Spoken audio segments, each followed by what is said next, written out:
entire government infrastructure on blockchain, driving licenses, property deeds, the whole bloody lot. So it's it's fascinating to see.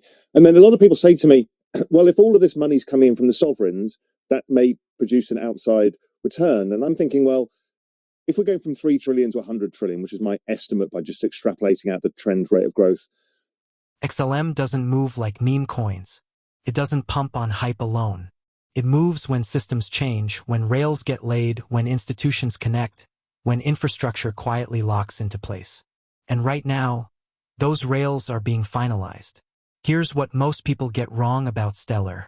They think it's slow. They think it's boring. They think if it hasn't already exploded, it never will. But that mindset comes from misunderstanding what XLM actually is. Strong trading volumes and institutional activity as the network prepares for a major infrastructure overhaul. Stellar isn't built to excite traders. It's built to solve coordination problems between money systems that don't talk to each other. Banks, payment providers, stablecoins, cross-border remittance corridors. These systems don't announce themselves when they integrate. They don't throw parties when they go live. They just start working. And when something starts working reliably, it doesn't need hype anymore. It becomes infrastructure. That's the phase XLM is entering. Quiet, functional, essential. And here's the urgent part. Markets almost always misprice infrastructure right before it becomes unavoidable. Think back historically. The biggest repricings don't happen when something is speculative. They happen when the market suddenly realizes, oh, this is actually being used. That realization doesn't arrive gradually. It arrives all at once. Now let's talk about what's changing for XLM specifically. Stellar has positioned itself at the intersection of 3 massive forces that are all accelerating at the same time. Interoperability between traditional finance and blockchain. Stablecoin settlement and issuance. Cross-border payments for regions the legacy system underserves. Those 3 forces don't peak separately. They collide. And when they do, networks that already work don't get replaced, they get scaled. XLM is already compliant-focused, already lightweight, already fast and cheap enough for real-world volume. That means when institutions decide, we need something that works now, Stellar doesn't need to reinvent itself. It just gets turned up. This is why price action has been confusing for holders.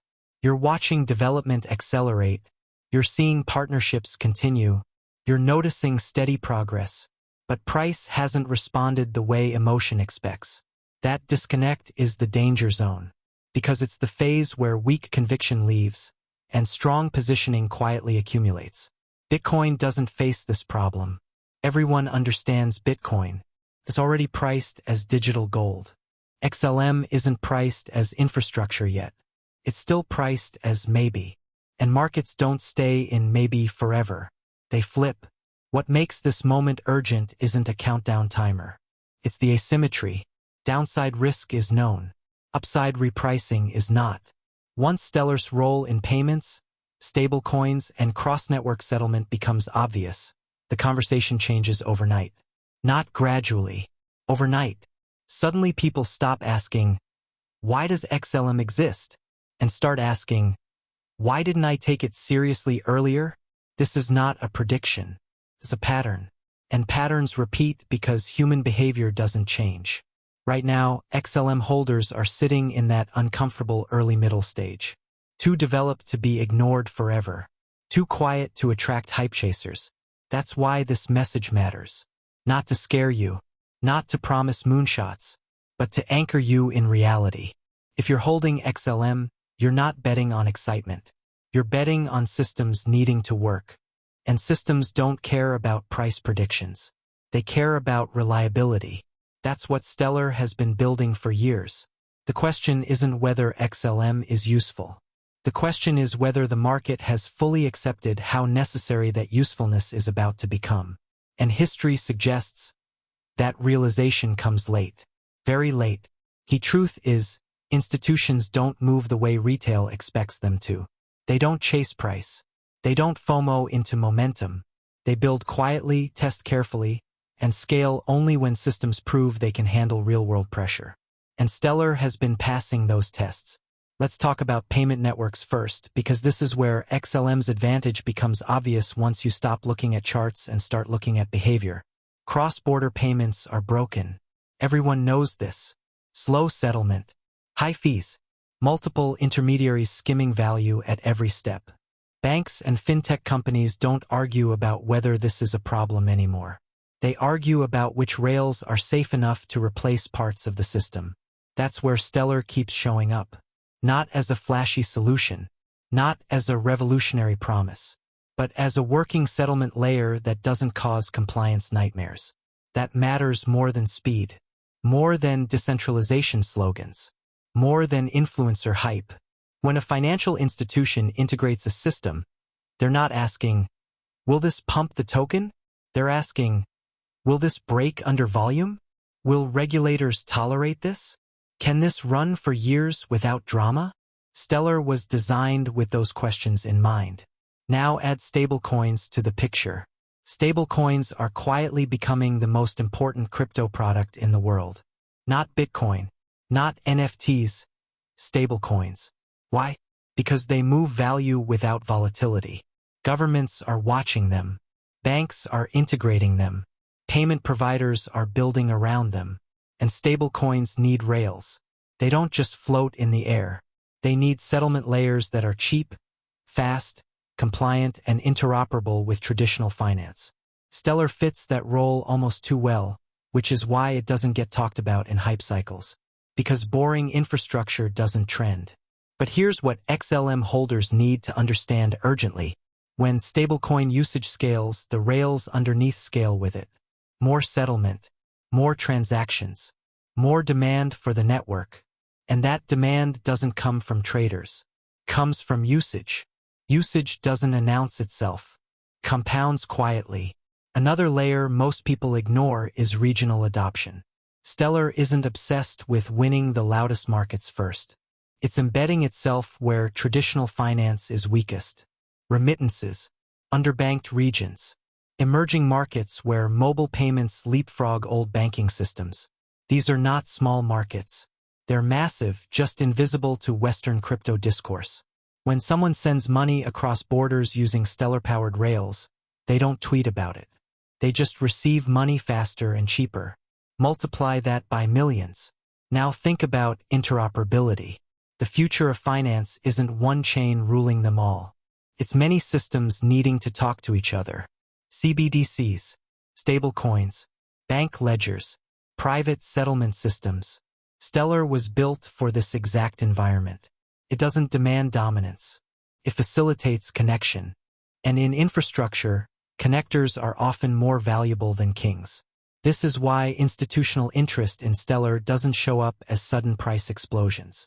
It shows up as continued relevance. Year after year, Stellar remains in the conversation when serious systems talk about settlement. That consistency is dangerous in a good way, because markets tend to ignore consistency, right until it becomes unavoidable. Now let's talk about why price hasn't reacted yet, because this is where doubt creeps in. Most holders expect a cause and effect relationship. News happens, price pumps. But infrastructure assets don't move that way. There's a delay. First comes integration, then testing, then limited rollout, then scaling, then dependency. Only after dependency sets in does the market reprice. XLM is somewhere between scaling and dependency. That's not exciting. It's uncomfortable. But historically, it's the phase right before repricing. The urgency isn't buy now or miss out. The urgency is understanding what you're holding. Because if you treat XLM like a meme coin, you'll lose patience at the worst possible time. If you treat it like infrastructure, your time horizon changes. And time horizon is everything. This is why institutions can sit through quiet years while retail gets shaken out. They're not waiting for price. They're waiting for systems to lock in. Once systems lock in, price follows whether retail believes in it or not. That's the uncomfortable truth. So if you're holding XLM and feeling frustrated, confused, or doubting your decision, ask yourself this. Has Stellar stopped building? Has adoption reversed? Has relevance faded? Or is it simply operating in a phase that doesn't reward attention seekers? Because those two things are very different, and only one of them ends with a sudden shift in perception. By now, you probably feel it. Not excitement, not fear, something quieter. That subtle tension between knowing something is happening and not seeing it reflected yet. That's where most XLM holders are sitting right now, and it's the hardest psychological phase to endure. Because this is the phase where timing plays tricks on your emotions. Let's be honest about something most people don't like to admit. The biggest enemy of long-term positioning isn't being wrong. It's being early without understanding why. Early feels exactly like wrong, sometimes for years. And Stellar has lived in that uncomfortable zone longer than most projects. This is where many holders start asking the wrong questions. Why isn't price moving? Why is nobody talking about XLM? Did I miss something? But the real question should be, what kind of asset did I actually choose to hold? Because infrastructure assets don't reward impatience. They punish it. Let's talk about volatility because this is where most people break. XLM doesn't trend upward smoothly. It spikes, retraces, goes quiet, then spikes again. That pattern isn't accidental. It reflects how infrastructure adoption rolls out in waves. Integration cycles aren't linear. They come in bursts. Pilot programs launch. Systems test. Volume pauses. Then suddenly usage jumps. Price reacts late, often violently. Most retail holders get shaken out right before that jump because silence feels like failure. This is why timing XLM based on emotion almost always backfires. Now add comparison pressure. Bitcoin is moving. Some meme coin is pumping. Another layer 1 is trending. And suddenly XLM feels like dead weight. That comparison is dangerous. Because you're comparing assets driven by narrative and liquidity rotation to one driven by functional adoption. They don't move on the same schedule. XLM isn't competing for attention. It's competing for relevance. And relevance doesn't fluctuate with trends. This is where conviction either deepens or collapses. Most people don't lose money because they picked bad assets. They lose because they abandoned good ones during quiet phases. Now let's talk about misjudging time horizons, because this is critical. Retail often measures success in weeks or months. Infrastructure measures success in years. Banks don't think in candles. Payment providers don't care about weekly RSI. They care about whether a system works when volume increases, when compliance tightens, when stress tests happen. Stellar has been built to survive that environment. But survival doesn't excite markets immediately. It reassures institutions first. And institutions move capital differently. They don't rush. They commit. Once committed, they don't leave easily. That's when repricing happens. But by then, retail sentiment has already shifted, usually from boredom to disbelief. This is the psychological trap. XLM feels too boring to be explosive, too quiet to be important. And yet, history shows that boring infrastructure often produces the most violent repricings because nobody positioned emotionally for it. Another mistake holders make is expecting clear signals. They want an announcement, a countdown, a headline that says, "This is it." Infrastructure doesn't give that courtesy. Adoption creeps, then snaps. There is no bell. There is no warning. There is just a moment where price moves and everyone scrambles to explain why after the fact. That's why patience without understanding feels unbearable. But patience with understanding feels strategic. The difference is education. If you understand that Stellar is embedding itself quietly into payment and settlement layers, then silence becomes confirmation, not doubt. If you don't, silence feels like decay. This is why most people will not benefit from XLM even if it succeeds. They'll exit during the hardest phase, not because they were wrong, but because they were uncomfortable. Now here's the hardest truth. You don't need everyone to believe in Stellar. You only need systems to depend on it. Markets eventually price dependency. Not optimism. Not hype. Dependency. And dependency doesn't reverse easily. Once a system works, replacing it becomes riskier than keeping it. That's where XLM is heading. Not loudly, not dramatically, but decisively. So if you're holding XLM right now, the real challenge isn't price action. It's emotional discipline. Can you sit through silence without rewriting the story in your head? Can you resist comparing timelines that were never meant to match? Can you hold something that doesn't validate you daily? Because if you can, you're positioned differently than most. And positioning, not prediction, is what determines outcomes. So now we arrive at the quiet truth. XLM isn't late. It isn't forgotten.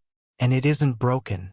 It's simply doing the one thing markets are worst at valuing in real time, becoming necessary. Stellar was never designed to win attention. It was designed to work. And systems that work don't beg for recognition.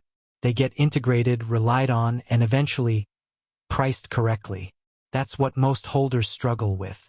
You're watching something mature, not explode. You're watching relevance grow, not hype. And that creates discomfort because we're conditioned to equate excitement with progress. But real progress often looks boring right before it matters most. XLM sits at a rare intersection, compliant enough for institutions, flexible enough for innovation, and simple enough to scale. That combination isn't flashy, but it's incredibly hard to replace once embedded. This is why patience here isn't passive. It's intentional. You're not waiting for a miracle. You're waiting for recognition to catch up to reality. And when that happens, it usually doesn't come gently. Markets don't slowly apologize for mispricing infrastructure. They correct abruptly, not because something suddenly changed, but because something finally became undeniable. That's the phase many people will experience as out of nowhere. But for those who understood what Stellar was building all along, it won't feel sudden at all. It will feel overdue. The question every XLM holder needs to answer honestly isn't, will this go up tomorrow? It's, do I understand why this exists well enough to sit through silence? Because conviction built on price fades quickly. Conviction built on purpose lasts. And Stellar has purpose. It doesn't promise revolution, promises connection. And in a fragmented financial world, connection is power. If this helped you see XLM differently, not as a trade but as infrastructure, here's what to do next. Subscribe for grounded crypto analysis that cuts through hype and focuses on what actually lasts. Like this video so it reaches others who are holding quietly and questioning themselves. Comment below, are you holding XLM for speculation? Or because you believe in its role in the future of payments? Because the loudest gains often come from the quietest builders. And by the time everyone agrees, the window usually looks very different.